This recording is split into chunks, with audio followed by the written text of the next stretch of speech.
Today I'm going to be sharing with you my review of the Cube freeze dryer, but it's currently running, so we're not going to do it in this room. So for this part of it, we're going to do it from out here because it's a little more quiet. A little over a month ago, Prep for Life sent me the Cube freeze dryer, and we've been kind of obsessively using it ever since then. And when I say obsessively, I really mean obsessively. When we lived in Washington before we moved to Missouri, Robert and I had plans to buy a freeze dryer. But when we moved to Missouri, we didn't have the funds to be able to buy one, so we are very thankful to be able to have the Cube freeze dryer that we can use constantly. Our main goal currently with the freeze dryer is to empty out as many of our freezers as humanly possible, mostly because my husband is very nervous about whether one of the freezers goes out or, if the power goes out for an extended period of time, what on earth are we going to do with that? Our original plan was to use the outdoor propane burner and just do a massive canning session if it ever came to that.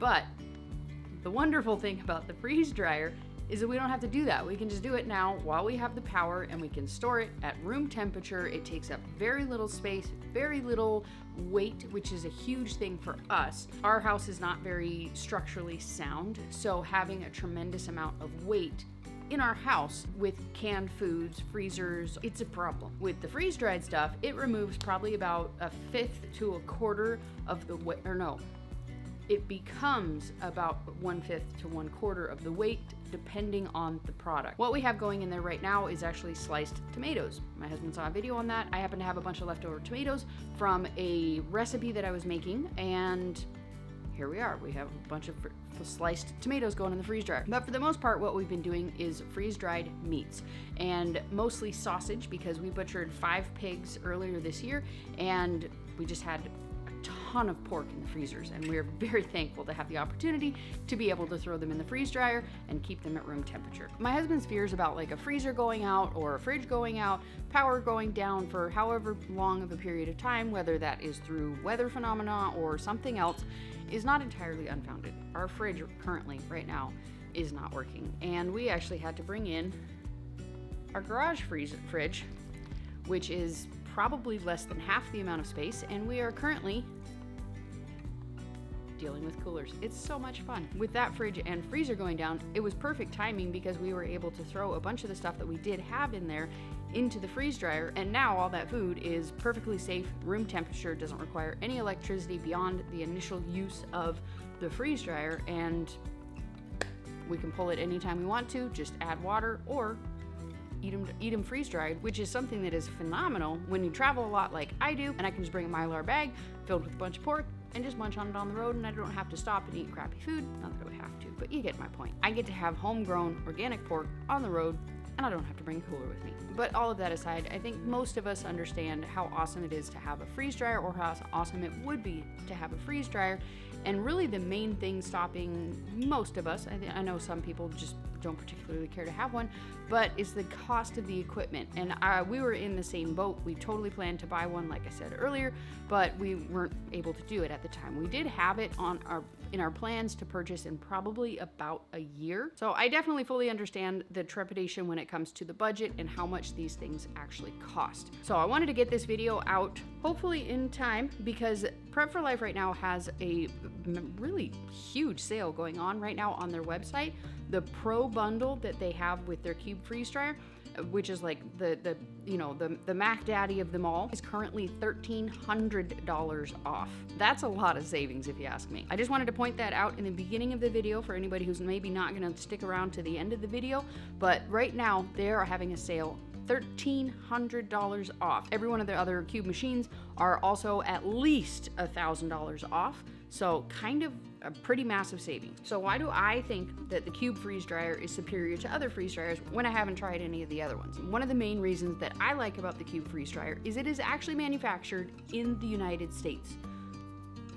Big selling point for me personally, and I know that that does add a little bit to the price point of the machine, along with it also being a small company. Being a small business owner, it's very important to me personally to support small businesses, and in the scheme of the freeze dryer business, they're a smaller company. But they also place the importance on manufacturing in the United States to create jobs in the United States and bring you a product that is going to last a very long time and is very high quality. The Cube freeze dryer, to my knowledge, is the only freeze dryer manufacturer that actually puts in a moisture sensing technology. It's patent pending. They've done the work, they've done the research, they've done the manufacturing to create this moisture sensing technology. So when your freeze dryer says that it's done, in all likelihood, it is done. We've been watching a bunch of freeze drying videos, trying to learn, various different things and tips and tricks and all those sorts of things, how we can better use our machine. And usually when I see them, they program it in to finish the batch and then add in like 12 hours on the end of it just to make sure that it's freeze dried. I don't know how normal that is or if it's just a safety precaution, but you don't really have to do that with the Cube freeze dryer. At most, you might have to do maybe like an extra 2 hours, and that's pretty much just to be absolutely certain that it's finished. Another great thing for somebody like myself who is not entirely mechanically inclined, the oil pump that comes standard on the Cube freeze dryer is internal and oilless. So you don't have to change the oil, you don't have to buy the oil or take the time to change the oil inside of it, and you don't even have to ever access the pump. It's just there, it just works, and you don't have to do anything to maintain it. Basically, the most that you have to do with the Cube freeze dryer to maintain it is wipe out the internal chamber every once in a while when it needs to be cleaned, and that's basically it. I don't want to bore you with a bunch of information about the Cube freeze dryer that you can find with a basic Google search, but basically, to sum it up, their machine is made out of steel. It comes with a cart, so if you need to run it in a place that you don't want to store it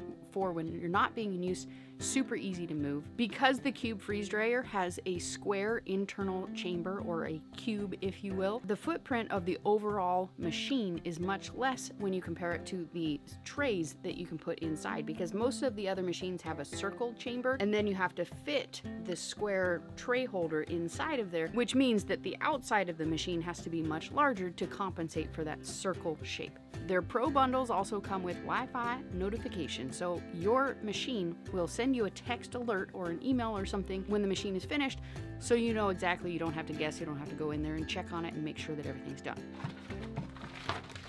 That was there, and it's wet. Given that the Cube is a newer company, how can you know that it's going to last long term? The folks over at Prep for Life have been running one of their Cube machines for 3 years straight. As soon as it's finished, they put in another load. It's literally been running continuously for 3 years straight. No oil changes, no maintenance. It just works. We haven't had a chance to use it just yet, but the Cube freeze dryer comes with a jar seal mode. It's a tray that you can put inside of your freeze dryer. What are you? That was so big. Okay. It has a jar seal mode, and it comes with a tray that you can put in there. You put your jars on top of it.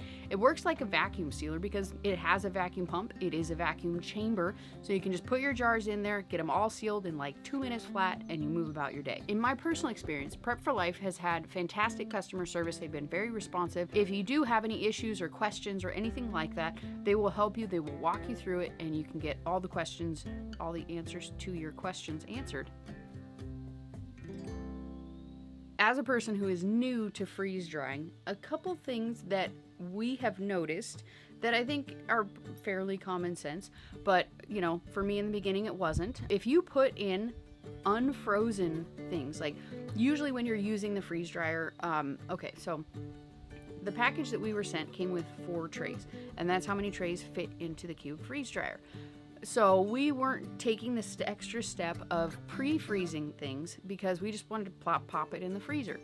And as a result of that, I almost thought that our machine was broken because I put the load in there like at night, and then I would come back in the morning and it was still like in the quieter mode, which is just the freezer mode before the vacuum pump kicked in. But it turns out that the vacuum pump doesn't kick in until it gets to 0 degrees.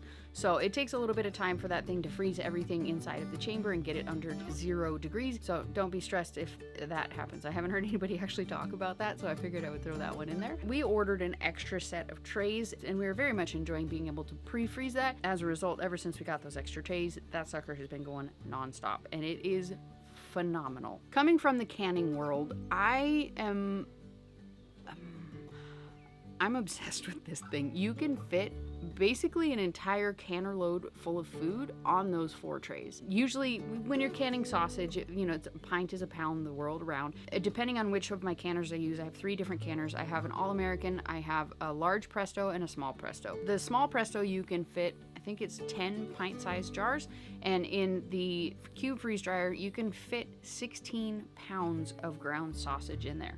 So you can just cook it up, and that's all you have to do. You cook it up, you put it on the tray, pop it in the freeze dryer, walk away, and come back when it's fully finished. And then you just put it in a bag with an oxygen absorber, and it's just ready to go. All you do at the end is add in some water if you want to, and you have a prepared meal. One of the greatest things about having a freeze dryer is that you can actually preserve food at room temperature in a form that's ready to consume. You can use dairy, you can use oils if you want to.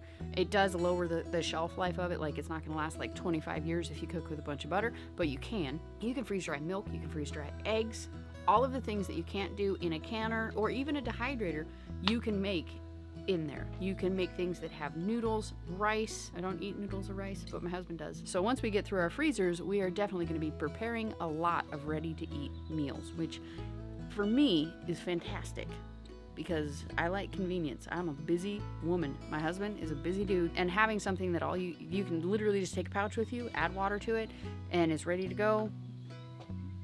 It's a winner. The last thing that I want to discuss about the Cube Freeze Dryer Prep for Life in general is the shipping. Generally, things that are as large as a freeze dryer are going to be shipped through something called freight. It doesn't come through the standard mail. They ship it via freight, and that freight company is going to call you to arrange a delivery time that works with your schedule. They'll deliver it, they'll bring it into your house, all of those fun things. So you don't have to worry about like whether they're gonna ship it and leave it on your doorstep and some porch pirates are gonna come and take it. Like they call you, they arrange everything with you, and it's very convenient in that regard for most people. For me, I live very remote. I live in an area that cannot be accessed via most delivery vehicles.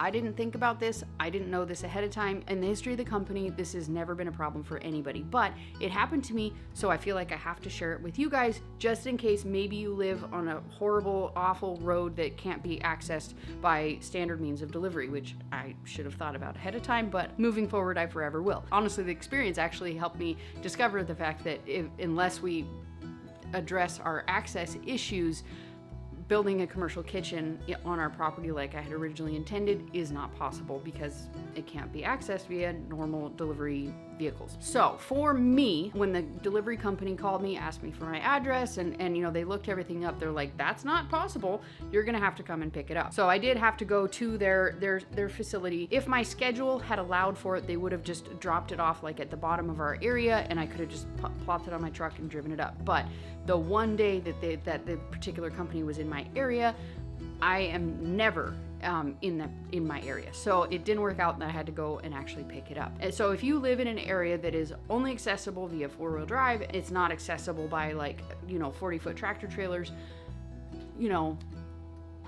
double check with them. See if they can deliver to you in a different vehicle, or if there's another option for you. But for every single human being who has ever ordered a Cube Freeze Dryer, it's not been an issue. It was for me, like I said. Full transparency, just want to make sure you know. So with this video, I just wanted to give you a kind of a review. I feel like I covered a lot about the company that is selling it, as well as a good amount about the actual Cube Freeze Dryer itself, because I think both are equally important. The company that you purchase from is just as important as the product that they make. So I really wanted to make sure that I'm touching on both of those so that you can make an informed decision. In the coming videos, I am going to be talking about the Cube Freeze Dryer. I'm going to be using the Cube Freeze Dryer, and we're going to be doing a lot of cool experiments with, just about everything that's listed on here. Well, except for the bare feet part in the sunlight. I don't think you can freeze dry that, but you can freeze dry chicken feet. So I guess maybe just one of those you can't really do. So I hope that you guys stay tuned for those ones, because we're going to be testing that thing with stuff that most people probably would not freeze dry. We're going to be testing out kombucha. We're going to be testing out kimchi, sauerkraut, bone broth. I mean, you name it, all of the things that are typically attributed to a good, healthy life. We're going to put it to the test in the freeze dryer. And I have been doing some digging. Okay, and I've come up with a lot of the science behind freeze drying, the efficacy of it when it relates to live active probiotics and all of those sorts of things, and I'm going to be sharing those ones in future videos, because I think is really fascinating and I think is really important. So I'm going to leave a link down below if you guys are interested in purchasing a freeze dryer. I know that it is not something that you just go out one day on a random thought and purchase it. The sale that's going on right now is mostly for people who are ready to purchase a freeze dryer. I recommend that you go check out their website. You can talk to the customer service, ask them any questions that you might have. You can leave me a comment down below and I'll answer anything that I'm capable of answering, or I can get the answer for you guys. But anybody who's not ready to purchase a freeze dryer, I'm not trying to talk anybody into it. I know it's a big step, it's a big thing, but it is something that if you are interested in long-term food preservation, if you're interested in retaining the most amount of nutrients in any other form of food preservation, and it's shelf stable, no electricity required beyond the initial freeze drying batch, which also is not as expensive as a lot of people seem to think it is. According to their website, it takes about 10 kilowatt hours per day of electricity consumption. I don't know how that's factored in, but around my area, it's about 8 to 12 cents per kilowatt hour. We're talking about 80 cents to about maybe $1.50 per day to run that thing. Calculate the cost of a freezer. And the benefit of doing it that way is it doesn't take any further electricity beyond that like a standard freezer would. So if you're in the market for a freeze dryer, I hope that you guys will consider checking out the Cube freeze dryer. And if you're in the savings process of it, they got sales going on all the time. So don't stress if you can't take advantage of the current sale that they have going on. Just check out their website for all their future sales. And I will of course make sure to update you guys on future sales as long as I am capable of doing so. If you want to see my initial first reactions of the Cube freeze dryer, check out this video right here. That'll answer all your questions, and peace out, sauerkraut.